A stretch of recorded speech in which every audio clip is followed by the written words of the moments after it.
Hello. Tonight we will be discussing politeness. Maybe in this fast-paced world of ours we think of politeness as something of an anachronism, a wonderful but forgotten facet of days gone by. But some are keeping the politeness candle burning. Some believe even that politeness can be the cure for ill health, that politeness can save lives.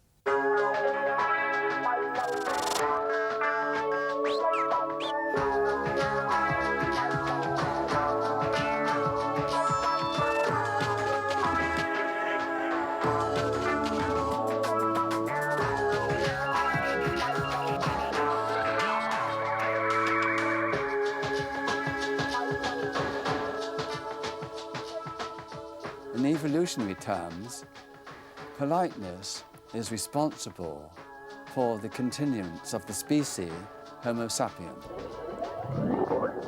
My name is John Mackenzie, and I think courtesy is a bit like lubricating oil. It just makes life pass more smoothly and sweetly. My name is Stuart Phillips. I'm a newsagent from Burnley in Lancashire, and our motto is service with a smile. My name is Edward Thomas, and I see courtesy as a matter of making every attempt to take into account other people's feelings and interests before doing or before saying anything. William of Wykeham in the 14th century said, "Manners maketh man." Now, if he were living nowadays, he would be forced to say, "And manners maketh woman too." The philosopher Schopenhauer once said, "Politeness is to human nature what warmth is to wax." I'll go with that. Could I play the devil's advocate for a moment? And I don't actually believe what I'm about to say, but I feel it should be said. Surely, if somebody is too polite, then they'll be bottling all their ill feelings down and down and down, and that could lead to ill health itself. Maybe, yes. You are right to a certain extent. You mean by bottling it in? Yeah, but All the way down. it's true. Yeah. I can also, Yes. John, if I may, here also take up your point. To be too polite can kill. I'll give you an example which we'll readily see. Supposing we're all on the Titanic and where a lifeboat pulls alongside, and you say to me, "Bill, after you," and I say, "Oh no, John, after you for the lifeboat." By the time we finish, we're both drowned. So what do we do in that situation? Well, we Use your become common sense. not at all. Really? Not at all. We're polite after the event. Jump in together. We Yes. push each other in and then say, "I'm awfully sorry I had to do that. I hope you're not injured." And also, John, I think your example of one person, a person sort of bottling this, their emotions up because they wish to be polite. They can always let it out when they go home. They're out of sight. But don't forget that their friends aren't going to be so stressed up. I knew a nurse in a hospital once who used to have a dreadful time during her working day. And, people complaining and the juniors not doing things right. And she used to go home, fold up a towel and scream into it. Yes. Which worked, It released all her tension. right. And I used to keep a box of broken chipped crockery. Oh, what a good idea. I kept it in the tool shed. Yeah. I mean, this was years ago when I was a sort of tense teenager, and just hurl it at things until I'd calmed down, and then I'd pack it all up again for next time. What a good idea. Have you all always been polite, or did any of you used to be impolite and have subsequently become polite? We've all been impolite. I think I mean, anybody over the age of, well... About our age. I'm quite sure what to say there. But I can't, before the age of 5, I really think we were probably extraordinarily impolite in all sorts of different ways. Children are little Well, that's- barbarians, aren't they? And Well, that's indeed okay. in teenagers. I mean, you are desperately thoughtless in your teenager, aren't you? But you had Because a... you're so self-centred when you're you're in love, which doesn't help. But you had a box of broken crockery, so obviously Yes. even as a teenager you were concerned about this. As a teenager, I didn't have a box of broken crockery, so obviously you were concerned about impoliteness even at that age. It wasn't impoliteness. It was temper, and I had to get rid of it by myself. Otherwise, it would have cross-infected other people. I wasn't trying to avoid being rude. I was just trying to get it out of my system, and I enjoyed the sound of course, smashing indeed. crockery. I don't say I made a habit of doing this every day, you know, sort of once in a blue moon. And as you say, it was almost always to do with travel. Commuting to London and coming back and nobody telling you when the train's going to be, and you've made arrangements to be met at the other end, and, you know, that is the sort of thing that makes one need to throw cups. Is it not a question of making an effort to be polite? No one of us here could say, I am polite. It's for other people to say whether we are polite. You try to be. You try to be, you try to be, and you don't always succeed. Is it then impolite to actually call yourselves polite? And if so, why are you all members of the Polite Society? Because we're trying... I don't think we Because do we're trying- call We ourselves don't. polite. I just No, challenge that statement altogether. We are products of our conditioning. That's nurture. We are products of it. Yeah. That is that nurture is when we're taught, we learn. We're taught by our mother's knee, and we learn manners from her. And manners, politeness, dignity, and those emotions are part of the learning process. They're not genetically given, transmitted.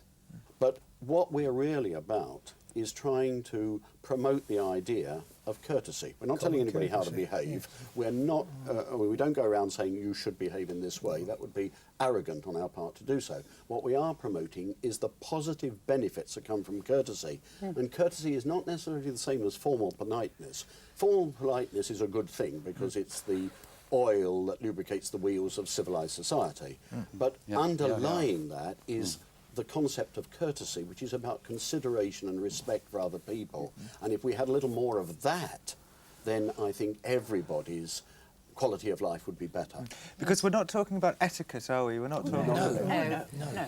Etiquette is furniture polish. Whenever It's the timber Sorry. underneath that's the most important Yeah, bit. or worse than furniture polish, some would say, because it's a constraint of the ruling classes. It's intimidating. I don't think it's by any means anything to do with class at all, even etiquette. It's No. not. There are etiquettes of all descriptions. Yes, I've seen a man, you know, in a donkey jacket and muddy boots, been working on the roads, obviously, helping a young woman off the bus with a baby buggy and two toddlers and some shopping. You know. Now, he to me is a gentleman. Yes. Because his mother probably taught him that. Yes. And she has brought him up to be a gentleman. Oh, yes. It's instinct to do that kind of thing. That is an... I find so. that But is even I'm sorry, etiquette- I give way. Go on. Sorry, I think you, it's. Bill. I think it's Stuart's turn. Yeah, don't see what Bill was just saying. No, I think it's instinct and it's in you to do that naturally. I mean, if I saw somebody that needed help, I would do it. It's just, as Jerry was saying, common courtesy. If I can analyse very briefly, the behaviour that's just been described, where the young lady's mother was helped off a bus by the gentleman in a donkey jacket, that is manners, that is courtesy, that is not politeness.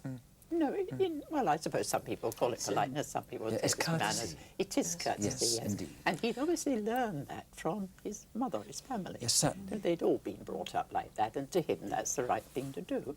And what a godsend if you have got a baby buggy and two small exactly. children. I think we seem to be having reported to us anyway, don't we, a lot of cases where men are getting nervous of opening doors for women or helping them in any way in case they get a mouthful of feminist Yes. language. It's, of course, you can never quantify it. You don't know whether this is actually happening. I wonder if any of us has I think had it it. Have you- happens. You do, Yeah. yes. When I was at college, I remember somebody was hauled up before the board for opening the door for a woman. Never. Really? Well, is this what I mean? Honestly. Political correctness, which has gone far too far, and it stems from extreme feminism. Now, I rush to say that my family wouldn't necessarily agree with me, but I like to believe, a feminist, in that I do believe that women have had a very rough deal in life over the last 2 or 3 centuries, and there is a great deal to be said for the feminist cause, but the extreme feminist one is not. I mean, there's that silly story, isn't it, of the feminist who said to the man, "You didn't have to hold the door open for me because I'm a lady, you know." And he replied, "Madam, I didn't. I held the door open for you because I'm a gentleman." But I always rush when I'm talking to schools or anything and talking about this, I always rush to say, but I hold the door open for both men and women because it's a more civilised way of behaving than letting the thing slam in somebody's face. To anybody. And I should just point don't out that know, I was at college in the mid-80s when I think this was a much more virulent strain. Yes. Yes. It was Lord Longford, wasn't it, who started a correspondence in the Times a couple of years ago. And he was wondering what to do and say when a young lady stood up for him in the tube. And I think the correspondence ended by saying, "Get her telephone number." It was rather nice. You know, it's a strange thing, but lads of, say, 13 and 14, near our home we have a railway bridge made of steps, you know, steps up and then across, steps down. And I was tottering over the steps one day, and there was a girl with a baby in a buggy again. I seem to be on the lookout for young. And she had folded up the buggy, and she got the toddler across, and then she'd got to get down the steps the other side. And there were two boys coming over, and I asked them if they would help her. Do you know, they'd obviously not thought of it, but they did it with such grace and goodwill. Did they? Helped her right down the steps. Excellent. Opened it up for her at the end, and all was well. Everybody felt good. Excellent. Yes. And I wonder, do you think as an organisation, as the Polite Society, you create a haven for yourselves with all the impoliteness everywhere else? You're cocooning Are we a nice, yourselves. happy little clique? Yes. First of all, we I wasn't seem to have had a problem with the very word politeness and polite, and that's why we have gone over to being called the Campaign for Courtesy, because there has been there's been a feeling that the word polite has superficial connotations to it. Many of us don't think that is the case, but that is the perception of it, and so we tend to think more about courtesy rather than politeness. And it's a thing that goes outwards from this society, I'm happy to say. Illustrated by our local bus routes, one of these single-decker buses. You know. And some old ladies who live halfway down the road like to stop there, it's a long road, because their flats are halfway down, and when it's raining, it's nice to get off at your flat. You know. So they say, "Can you stop here, dear?" to the driver, and he does. Yes. And as they get out, they say, "Thank you, dear," and they give him sweets. Everybody gives him a sweet. So by the end of the day, he's got a whole pile, and he has a little bag now. Yes. He's so grateful. Who are the good, polite role models? The family. Some sportsmen. Yes. Oh, sorry, I'm sorry. Sportsmen and Role models really begin at home. Those are the appropriate role models. Parents. The parents. But I was actually more interested in, you started saying sports people, but actually people in the public life in Britain. Who would you say was holding the candle up? I can think of actors who are a perfect gentleman, always have been, always will be.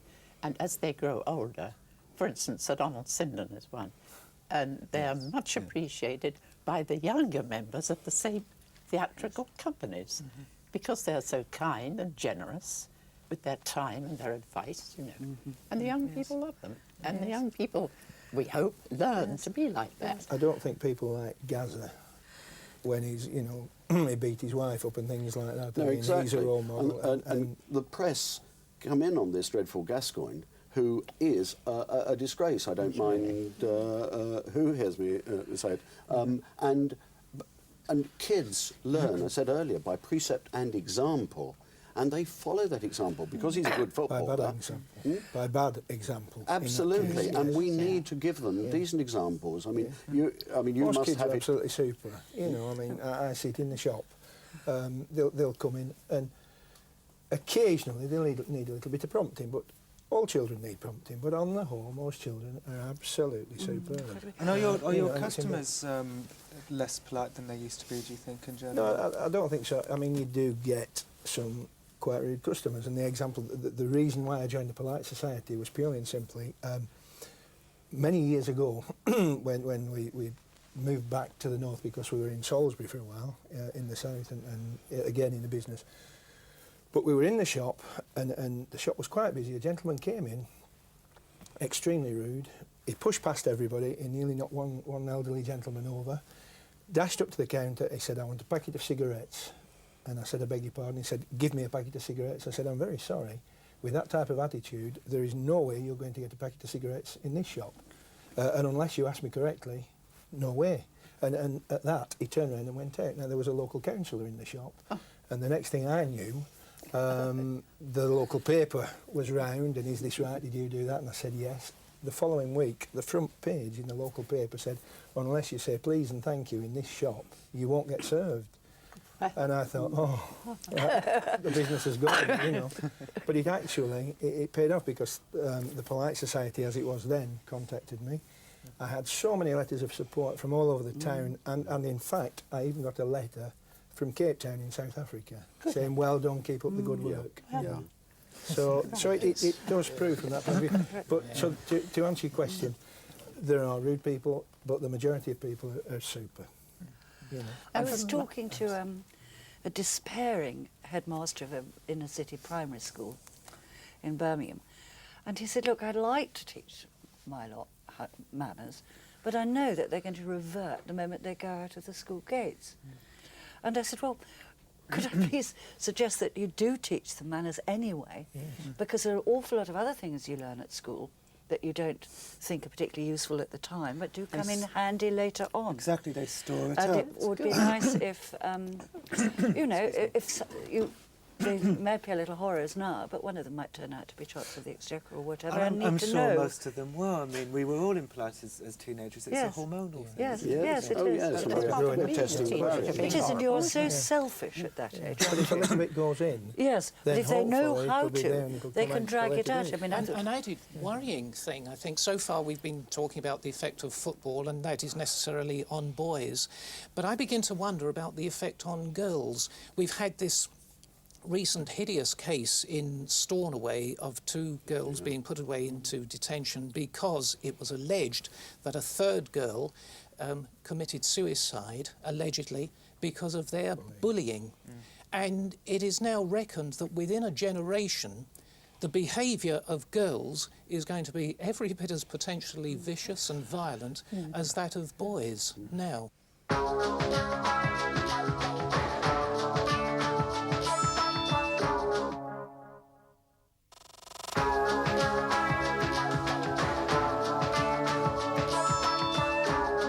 And of course, the big female role models at the moment for young girls anyway are the Spice Go and Girls. say it. I knew it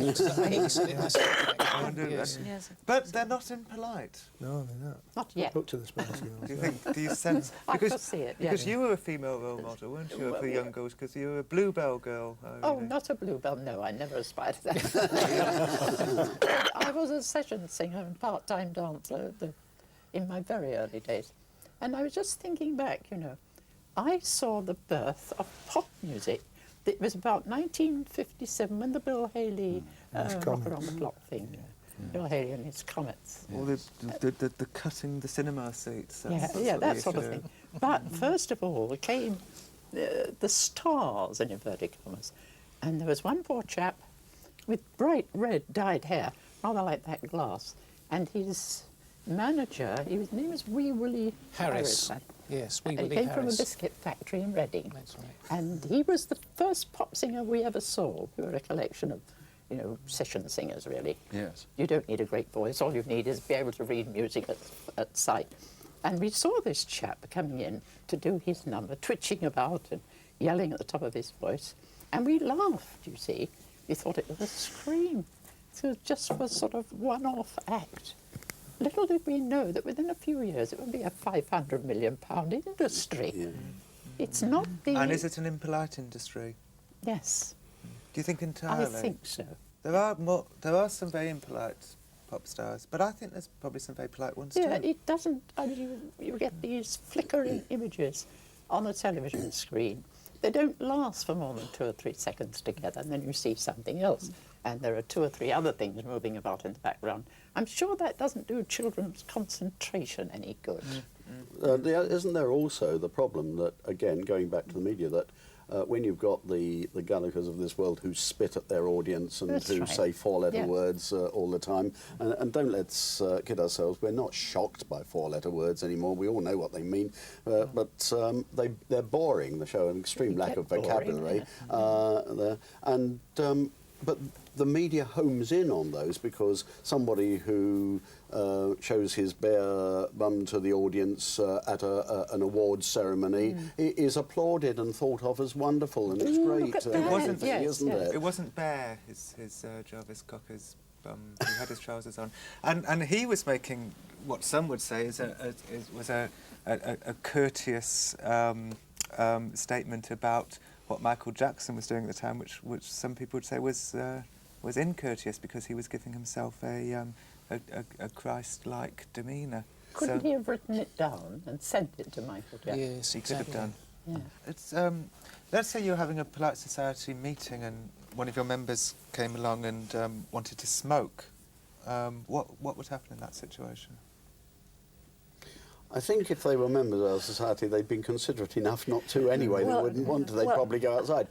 Jill I smoke, but smokes I a went, lot. Well, But she's not surrounded She will always. I mean, if we have a meeting at one of our houses, she's always kind enough to sort of say, "I'm just popping outside for a quick smoke." that's because they do go on rather a long time. I've got to say my question was loaded, and I know the answer to it now. Sorry, You see, we shall have to wait and go and have a quick. such a question, though, implies consideration behind it, or such an answer implies consideration. And politeness is one of those characteristics, like consideration, like understanding, that enables society, economically, politically and socially, to function. I tell you what pleases me. It's anathema to some people, but I like it. You ring a firm, and the girl at the other end says, "Good morning, this is Shirley speaking. How may I help you?" Well, I think that's rather nice. And I address her as Shirley all the time. Right, yeah. And moreover, if you have to ring them again, you simply say, "I spoke to Shirley last time." That's right. You don't have to ask a name. I'm afraid That's I right, can't. yeah. I disagree with you, Harry. I can't stand it. I really can't. In fact, I find that it's this sort of false bonhomie. It's not just that. You phone up and you get a string of words before you even have the chance to speak. Good morning, Universal Cooperatives Limited here. Kirsty speaking. How can I help you? Well, first of all, by not talking so much, and by not calling yourself Kirsty to somebody who doesn't know you from a bar of soap. I think I hope you're not going to come to blows after this. I think the classic is British Telecom, who've got their directory inquiries operators to give their first names now. And I don't think we're allowed to say Christian names, are we? They are politically correct. But I have asked. Sorry. They're PC names. Yes, right. Yes. Okay, fine. But we were asked to comment on it, and I said I do think that is taking it a stage too far. I mean, when you ring directory inquiries, you're not going to say, "Please, can Ursula help me? She gets her numbers so quickly," you know. And they're delightful people, but you really don't want to get to know them well enough to go out to tea with them, do you? But we did persuade. I'm pleased to say, an insurance company. They were this was house insurance, and they were using first names only. And we did suggest that actually, since they were targeting over 50s, a first name and a surname would have been more comfortable. And we're very pleased that they agreed, and so did their staff. They felt happier about it. Jill Mackenzie is easier. And also, in that case, you do want Yes, and to maybe get hold several of Jills. Yes, and you want to get hold of the same person next time you ring up anyway, because they know your British business. Telecom is a good example of how technology can stop us from having a good personal relationship with someone, because you phone directory inquiries, and today they are becoming very much more efficient, and they can get your number very quickly, and then they press a button and a synthesised voice says the number you require is 014 there, and it's a machine that's answering you, and you can't say to that operator, "Thank you very much." So I think it's making the girl who's doing its job soulless and taking a lot of the pleasure out of it for her. And business isn't just about profit, it's about interactive with people. But surely they reckon... Oh, I'm sorry. But surely, No, surely that's they... fine. OK. In this situation, who does who talks? Well, I'd start, so... You start You're in charge. It's your show. No, the boss, I yeah. think we're egalitarian. Exactly, I agree with your last comment. Right.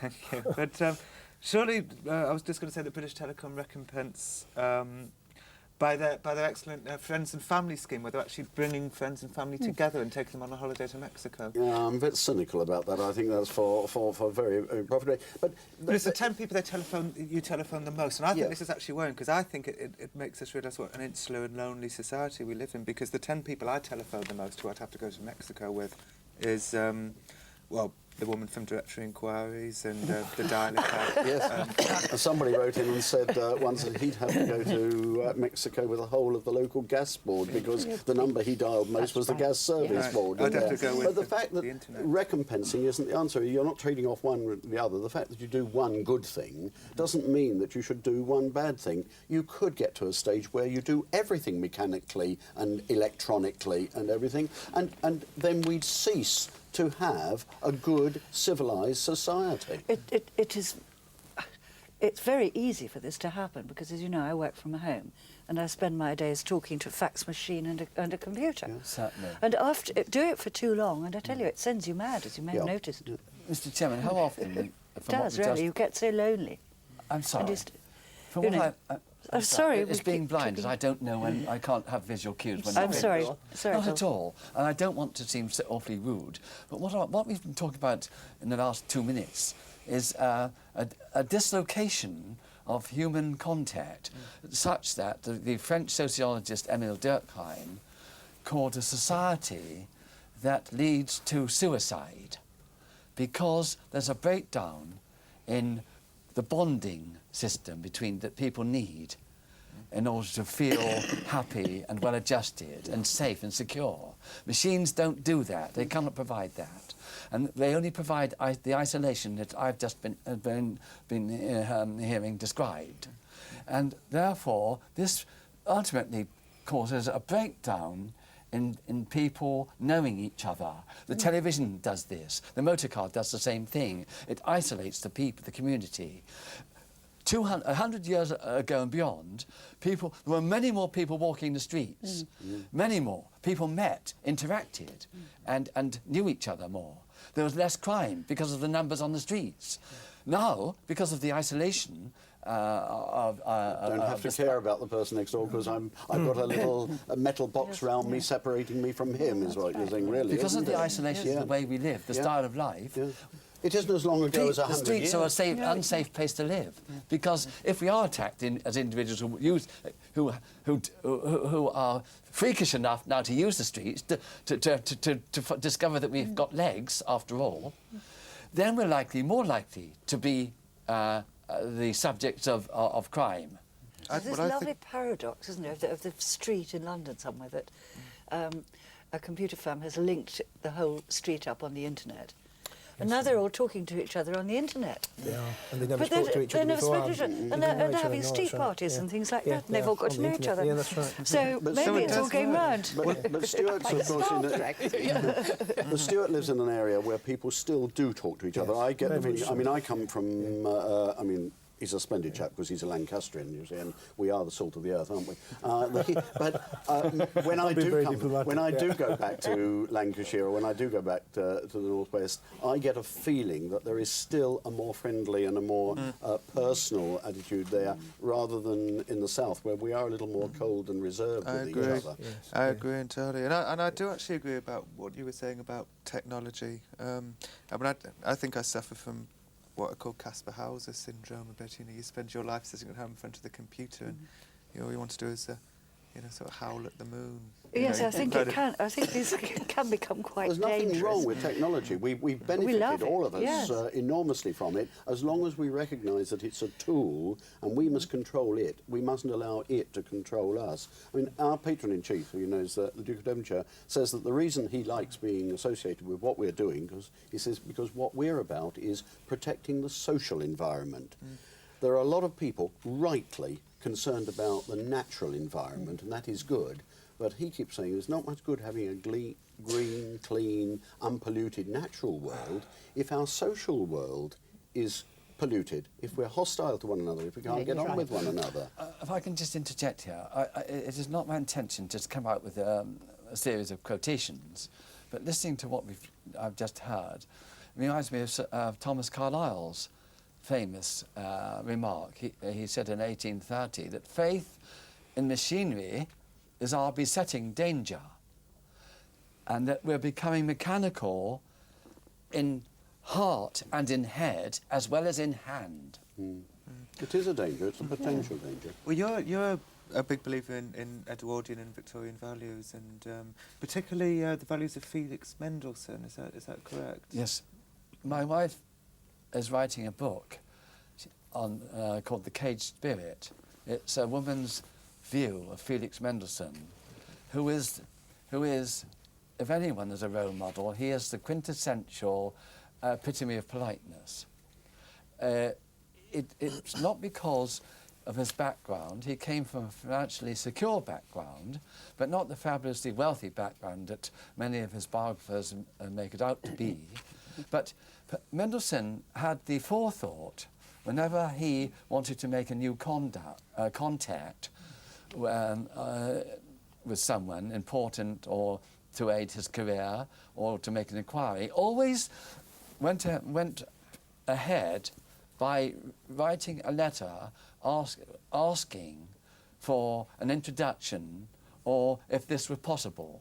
So that is politeness acting as a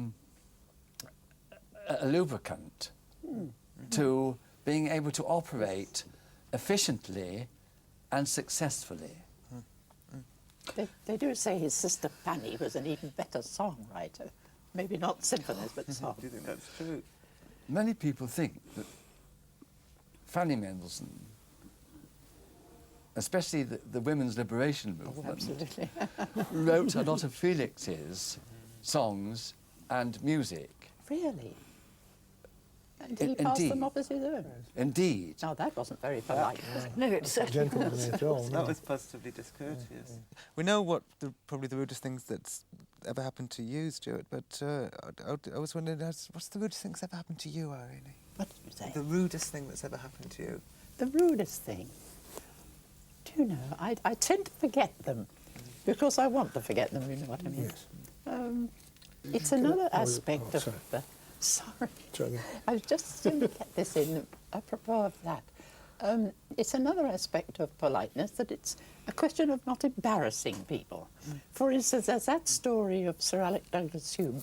He'd thrown his grounds at the Hersal open for a kind of fete, and people were going to come and look over the gardens and the house and all this.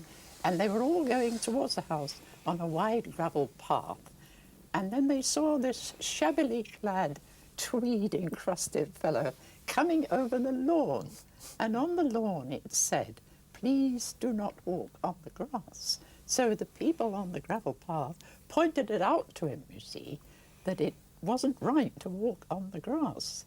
And he apologised and got back onto the gravel path, and it was Sir Alec himself. But he didn't want to embarrass them, you see, by making them Point that it was his grass and he was entitled. I have a similar story from, I used to live near Lord Bath at Longleat. And it was during the 60s when he just opened his park. He's got an animal park, and a lady tourist one afternoon came hunting around the grounds to find Lord Bath. She wanted his autograph, and she eventually found him. But Lord Bath had a habit of dressing like his gardener, in comfortable tweeds and baggy trousers and sucking a straw. So when he was asked by this lady tourist, where's Lord Bath? He replied, "Madam, I am Lord Bath." Whereupon she retorted, "If you're Lord Bath, I'm Diana Dawes." And the lady who was addressing Lord Bath And this is, I think, an element of politeness that comes from... Was Diana Dawes? No. From such a gentleman. Whereas I would have jumped in both feet and said, Madam, there's no way that you'll be fit, the lady of that nomenclature. He said, who is Diana Dawes, madam? Actually, you asked for examples of rudeness. Now, I hate to say it, but I'm afraid one of the most rude things that ever happened to me was Lord Bath, because I was standing in a queue to get in. We'd bought a programme or something, and he snatched it from me, sort of coming up at me, you know, without any warning, snatched it from me, wrote Bath all over it, and gave it back. Yeah, you didn't even want an autograph. No. So I'm very much afraid that when I got inside, I said, could I have a clean copy, please? You're coming round to really defining what is a gentleman and what is gentlemanly behaviour. I mean, my favourite definition of a gentleman is someone who can play the bagpipes but doesn't. But that's facetious. That's facetious. But Pope, I think, got it pretty nearly right when he said a gentleman is someone, and this applies to a lady as well. I mean, it isn't a sexist thing, but a gentleman is someone who is at ease with themselves and makes those around them feel at ease as well. And I think if we can do that, then you're behaving in a gentlemanly or ladylike way. I was going to ask, do you all feel at ease and relaxed now? Very. Yes. Yeah. Yes. Yes. I feel You like certainly make us feel at ease. Yes,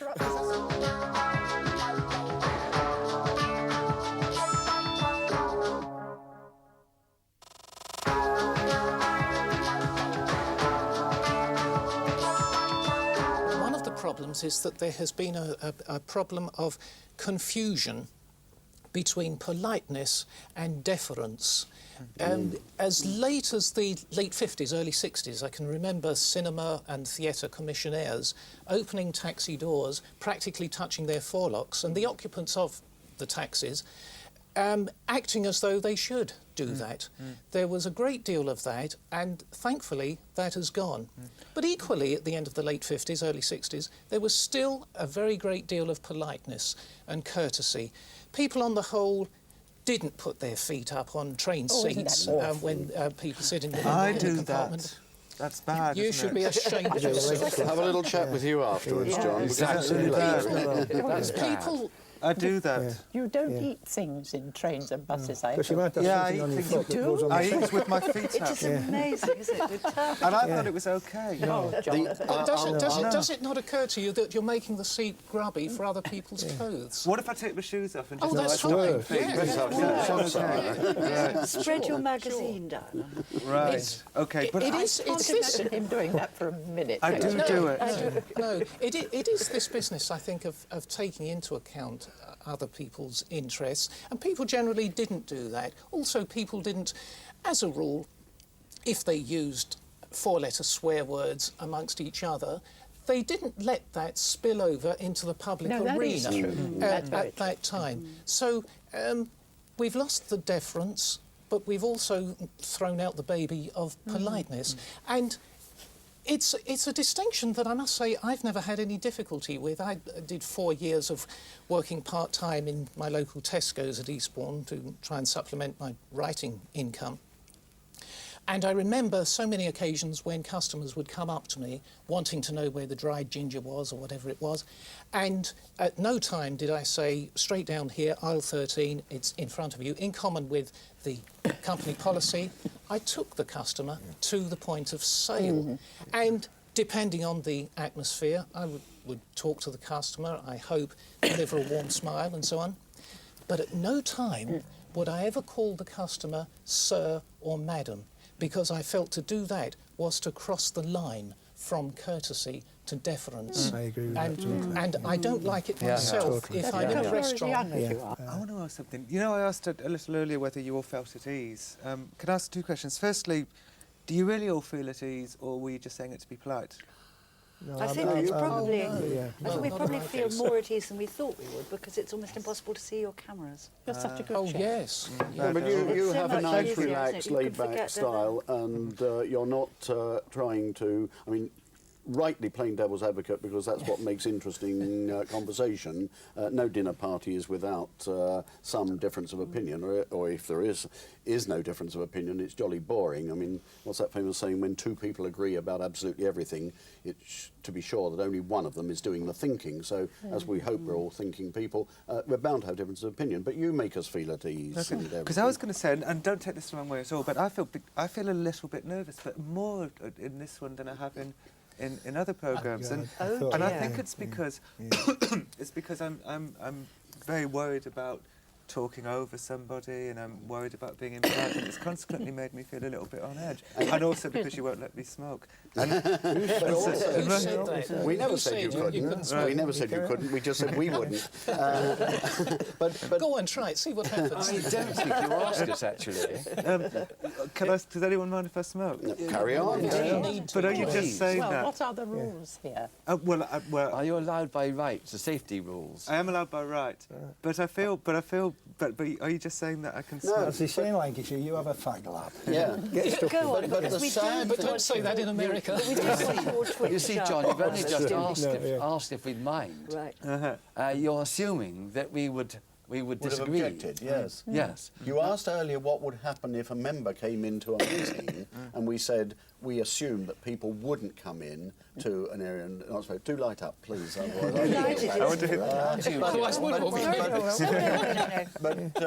but while you're lighting up, can I just say that what you're saying is interesting because it's common to a lot of things. A lot of us within the society do get called on because the media do take us fairly seriously now, and we do get called on very regularly for radio interviews and comments. And one of the things that really gets my goat is when you get a radio interview, you're doing an interview by phone, and I'm sure Jill's had it, and I know Edward's had it, where you get the presenter saying, well, listeners, have you noticed that this morning I'm being particularly polite? yes. That's because on the programme today we have the chairman of the Polite Society, and I think, oh my goodness, you know, Not again. come on, Yeah. we're not. This is going over the top. We're not a lazy society of journalism. saints. We're just ordinary people. And at a dinner party, we you would like cut them, Jill? across each other. This is because This is the real test. This is very awkward. society likes I its better say no, I'll wait till after. I beg Thank your you very pardon, I much, didn't John. realise. This is because, Mr. Chan, that Can somebody bring an ashtray? society please, for likes to Jill? label things.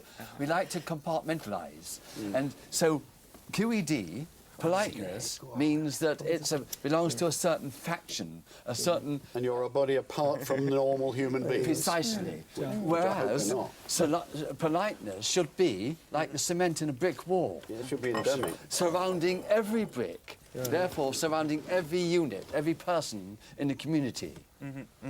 You have thrown out so many courteous signals anyway, John. You didn't automatically say, do you mind if I smoke, and hardly wait for an answer and light up. You obviously thought a great deal about that. You've given us quite enough signals, probably to make us think, oh dear, isn't it a pity you didn't light up a lot sooner than this? Oh, no, don't feel bad about that.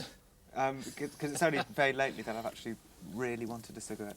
Can I ask you, because you're blind, do you sense impoliteness more in people's voices? Do you think that's an issue? I think that's an excellent question.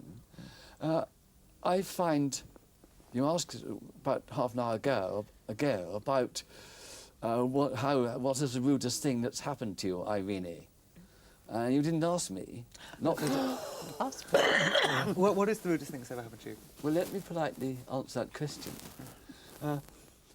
What is it's fear and the surprise of someone suddenly speaking when I don't think that they exist. Oh. You mean you haven't heard them come up? You don't know that they're there, you mean? Exactly. I can be introduced.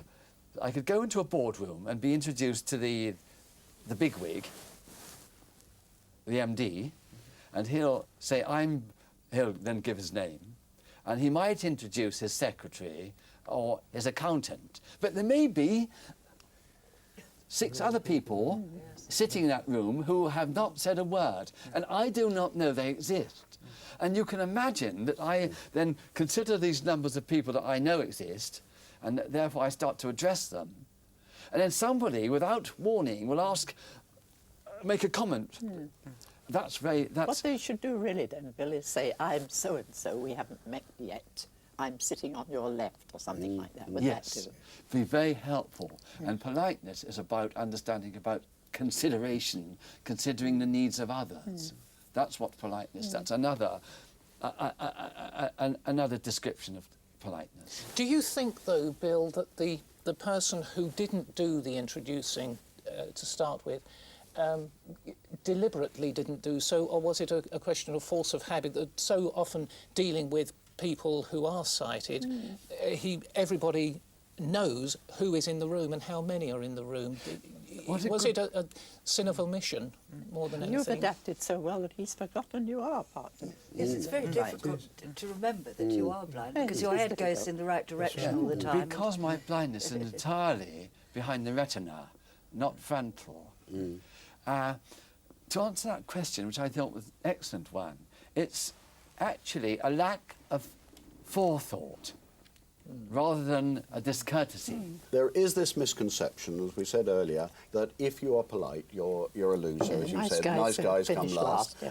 And it's not true. We say the opposite is true. Any weak fool can be rude and bad-mannered. It's the easiest thing to do. But it takes strength of character to keep your cool, to act with dignity, behave in a civilised manner, and disagree without being disagreeable. But it doesn't mean that you've got to be walked over. You can be firm, but you can do it. The one thing you need in order to be courteous is to be numerate. I know you had a programme on numbers. You need to be numerate. You need to count to 10, and then count to 10 again, you know, and just keep your cool. Can I just ask you, John, why you feel ill at ease because we're here members of the Polite this is Society? worrying. There's nothing special It's about us. terribly We're just worrying. normal people. Well, maybe it's because... So let me throw the ball back. What have we done? Yes. Don't worry, we're doing something wrong. Yeah, we are, yeah. You're talking as though we're little green men and women That's right. from, You know, from the outer horns coming space. out. Yes. Yeah. Well, it was maybe it's because I'm Jewish and I was brought up in a Jewish household where everybody just yelled at each other all the time, and because I can't do that, I feel. Why can't you? You can yell. You can We yell. are, I hope, normal human beings, and we'll react and interact with you. I didn't know how yelling would be responded to. They yell at my kids, they yell at me. Yeah. We'd probably yell back. Talking about four-letter words, can I make a plea that we use one four-letter word? We rescue it because it's about to be used as a pejorative word, and that's the word nice.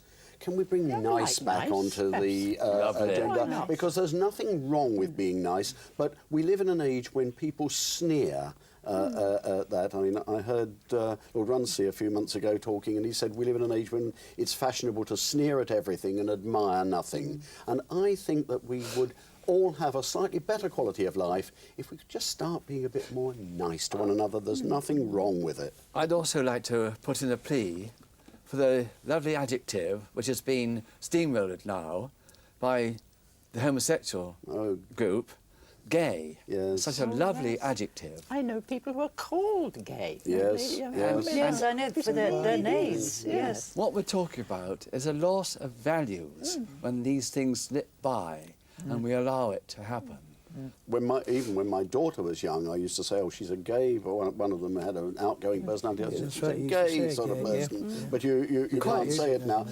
Again, it's political correctness, which acts as a sort of censorship. Yes. I mean, we can't differentiate between man as in genus man and man as in male, so we get the nonsense of chairperson and chair and things. And I ought to admit that I was born in Personchester. But I mean, you know, words do get misused, and it's sad, and words go into disrepute, and the word nice is one. Polite, we've had to move away from homing in on it because it had this hypocritical movement. Take no notice, he's only being polite. It would be a shame if the word nice went into disrepute, but you know, there's you know, I mean, the word gay, it's attributed to But it gays. doesn't seem to be. I mean, all the homosexuals I know, they're no gayer or ungayer than anybody else. No. In fact, a lot of them are very I don't know how it, In fact, quite the contrary Yes. applies. Yes. But they're quite sad Indeed. sometimes. Indeed. I'd like to just steal a line from Kipling's famous poem, and that's, if you can walk with kings, and keep the common touch. That is a synonym for politeness. That is respect, walking with kings, royalty, and yet keeping one's distance, letting them know about rank, which our chairman was talking about a moment ago, respecting rank. But the line before that is an interesting one. If you can walk with crowds and keep your virtue, and walk with kings yet keep the common Yes. touch, Yes. and the two need to go together, Yes, because they do. you need to be able Indeed, to indeed. walk with everybody, which comes back to Pope's thing about being at ease with people and making the people around you feel at ease. And if you can do that, that is Yes. courtesy. And it's this- about consideration and respect. Absolutely. And this is what I hope our chairman has felt, being among us. I hope he's felt, especially as the discussion has proceeded at a pace, both more and more comfortable and at ease. Have you, John? I think perhaps poor John is crushed by the weight of years around him. Yes, we are a bit old. I will disagree. I am more at ease now because. Yeah, have another fag. You're not allowed Thank to you. use that. but- I think that we've over, and it was a fascinating discussion. Thank you all very much indeed. It's very good. Thank you. Thank you. Thank you for letting us be here. Thank you for inviting me. Thank you. Well, How very polite you are as a chairman. thank you very much for calling me Your name's polite. wrong, either.